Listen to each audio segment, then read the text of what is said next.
Hello guys welcome to my YouTube channel. फेरि पनि आएको छु तपाईँको साथमा यस्तै छोटो मिठो ब्लगहरू बनाउँदै कोसिसहरू गर्दैछु। आज चाहिँ यसो फ्रेस भएर सबै चिज म्यानेज गरेर ब्लग बनाउन खोजिरहेको छु। के कस्तो हुन्छ अब त्यो त पछि थाहा हुन्छ नै। अहिले चाहिँ म र मेरो साथी भने पनि जे भने पनि मेरो यही छ एकजना है त, यही छ। कति माया गर्छ यसले मलाई। यो रिसा उता हेर, यता उता जे भए पनि यही छ बिचरा मेरो एउटा साथी होस् जेसुकै होस्, मेरो प्राण भने नि जे भए पनि यही छ एउटा।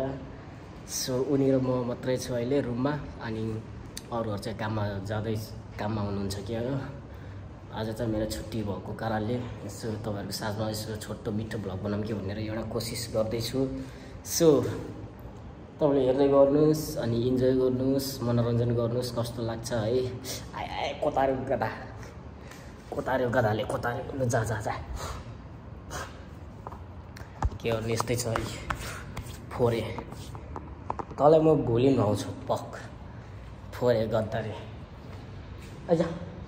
के गर्नु, यस्तै छ जिन्दगी है साथीहरू, मेरो भ्युवर्सहरू जुन ठाउँबाट हेर्दै हुनुहुन्छ है, सबैजनाले लाइक कमेन्ट सब्सक्राइब सेयर गरिदिनु होला अनि माया देखाइदिनु होला भन्छु।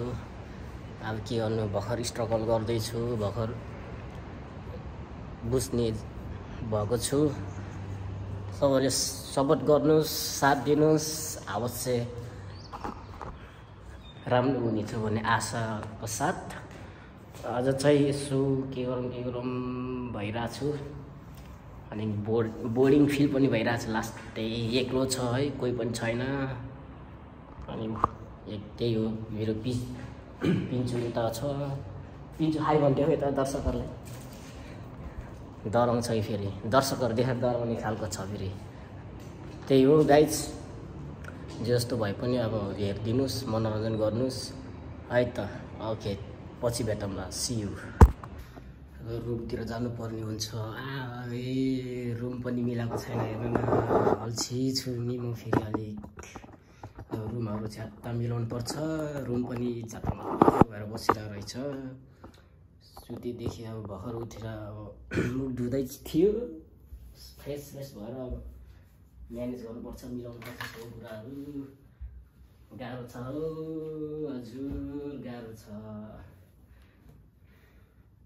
भोक पनि लागेको जस्तो लागिरहेछ, फिल भइरहेछ। अब एकछिनपछि के खानुपर्छ, के छ अब किचनतिर हेर्नु जानुपर्छ। गिटार पनि छ नि गाइस, गिटार फेरि यहाँ मनोरञ्जन गर्नको लागि गिटार।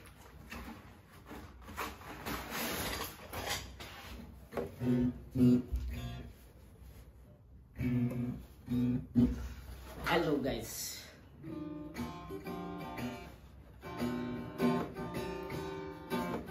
लाखौँ हजारौँ मात्रै तिम्रो त्यो मुस्कानले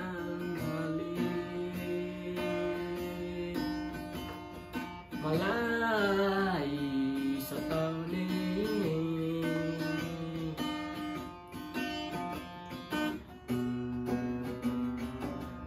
यस्तै छ है, अब बजाउनु त यस्तै हो, गीत गाउनु त यस्तै हो। यसो प्र्याक्टिस गर्नको लागि मात्रै लिएको हो, अरू त्यस्तो केही पनि होइन।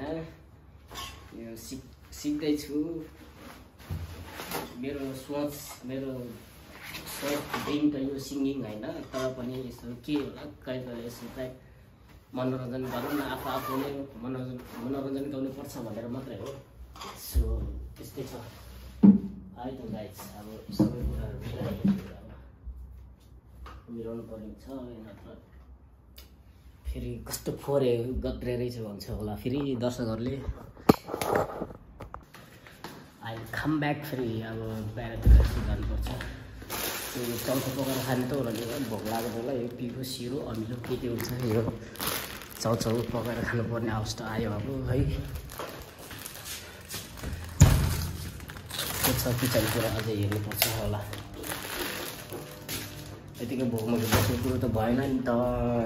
चुलोहरू पनि छ, यता कपडा धुने मेसिनहरू पनि छ। यो चौचो बगेर खानुपर्छ। अब कहाँ बस्ने खै ग्यास कराई सराई उचाल्नु पर्छ।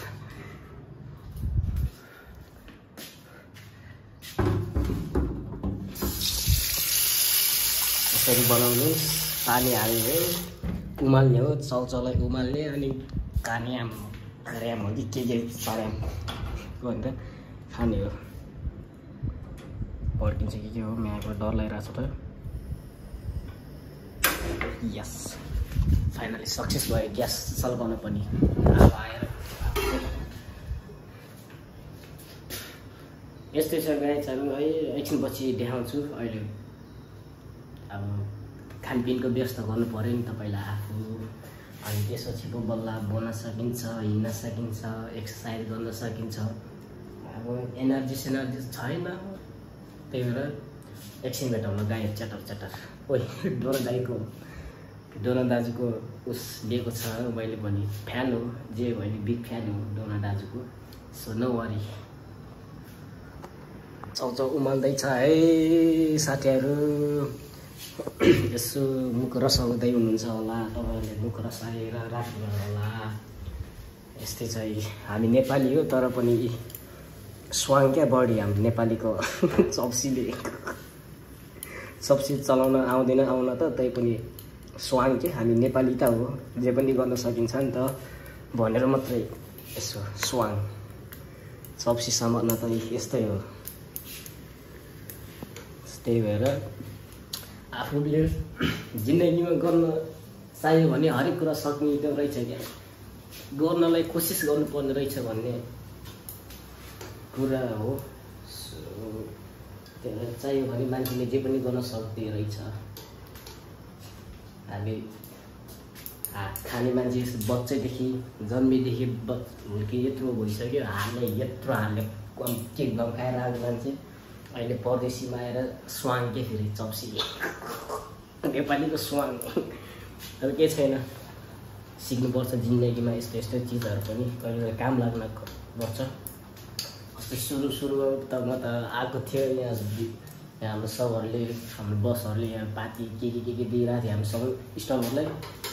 अरूहरूले सब अरू चाइनिजहरूले सब चप्सी चलाइरहेको छु। म त यो चप्सी सब नै नआएर है अलिअलि बेजेट पनि भयो कि के हो गर्ने है, मेरो त्यस्तो फिल भयो मलाई। त्यसपछि यो त फ्यालिदियो अहिले यतातिर राखिदिएर हातले गुम के गम खै हेरेर बिचरा के गर्नु त। हामी अब जानेको, अब चप्सी चलाउन जानेको है, चप्सीले खाने त फेरि सबभन्दा छिटो भ्याउने हो। फेरि हातले खाएपछि चप्सीले एउटा टिप्दै खाँदा, एकजनाले एउटा टिप्दै खाँदै गर्दासँग त हामी हातले खाने मान्छे त 3-4वटा भ्याइसक्छ है। यसमा पनि एउटा फाइदा छ गाइज हातले खाने। त्यही हो गाइज। ल पछि भेटौँला, सी यू। पाक्यो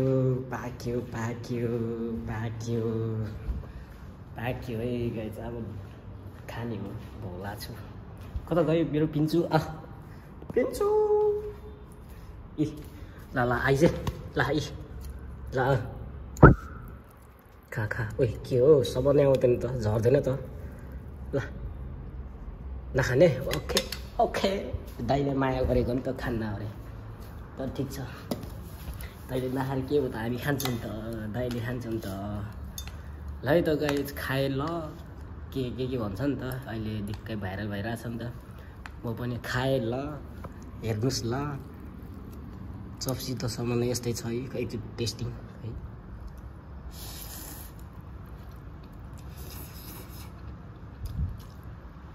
पिरो, आम्मामा पिरो भएछ।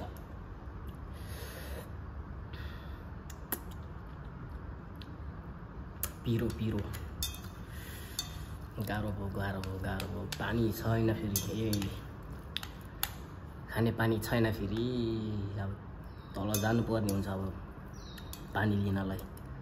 ल है त गाइज खान्छु ल पहिला, अनि पछि भेटौँला, सी यू।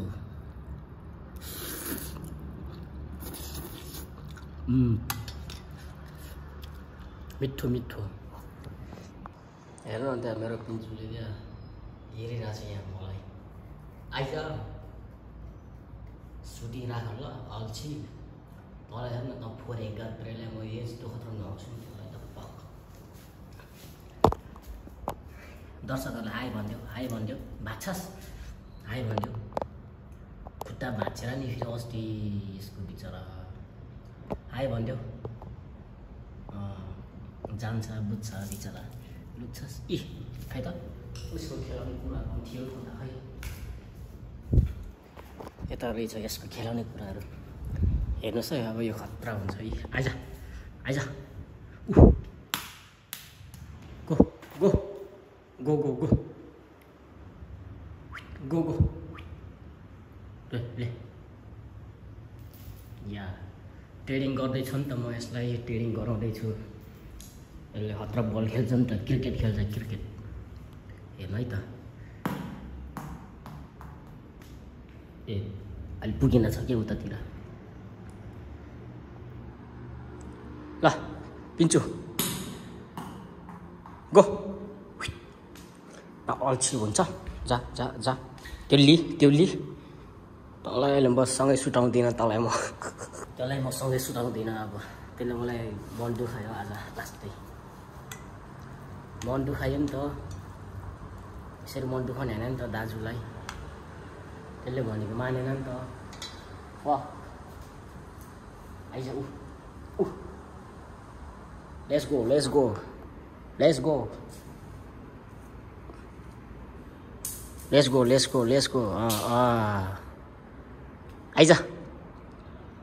आइज ल बसिराखे त्यहाँ बसिराख खाए आइज गाइस खानपिनको व्यस्त पनि भयो अब सो भ्यूहरू देखाम के भनेको तपाईँहरूलाई है स्विमिङ पुलहरू पनि छ यता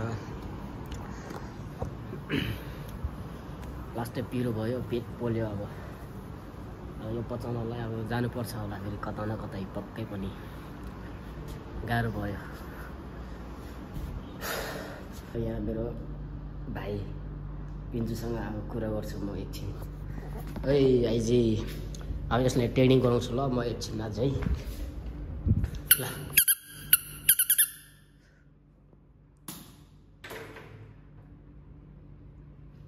अल्छी छ त्यो अलिक अल्छी भएको छ आजभोलि यसलाई मेरो सर्ट नभेटेको धेरै भएको छ कि यसले त्यही भएर हो अल्छी भएको छ यसले कुन दिन मेरो नराम्रो सर्ट भेट्छ यसले है त गाइज अब खानपिनको सबै कुरो व्यस्त भयो अब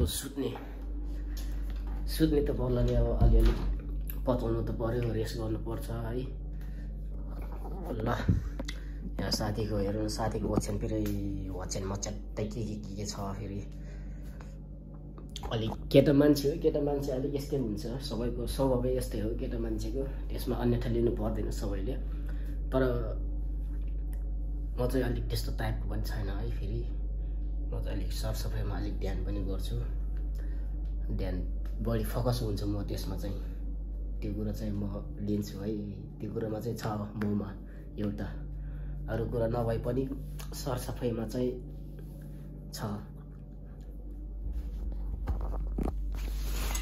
बिहान द सेम यो सिसाभित्र ल गाइज अब आजको ब्लग जे भए पनि यति नै मैले अघि नै भनिरहेको थिएँ तपाईँहरूलाई छोटो मिठो भनेर अब जे जस्तो भए पनि हेरिदिनु होला है माया गरिदिनु होला अनि मेरो यो नयाँ च्यानल भर्खर सिक्दैछु है तपाईँले फेरि एकदम ठुलो ब्लगर यताउता भन्नुहुन्छ होला त्यस्तो केही पनि होइन भर्खर सिक्दैछु हुन्छ नि त मान्छेलाई यसो कहिले फिल हुन्छ कि यत्तिकै बोरिङ फिल भएर बसिरहेको हुन्छु अनि के गरौँ छटपटिरहेको हुन्छु अनि त्यसपछि ट्यागका यसो क्यामेरा ठडायो अनि यसो ब्लग जस्तै बनाउँदै यसो मनोरञ्जन लिन्छु आफूलाई त्यही हो गाइज बोली त मेरो यस्तै छ बोल्न जान्दिनँ राम्रोसँग अझैसम्म बोल्नलाई सिक्नु पर्ने छ राम्रोसँग बोल्न जान्दिनँ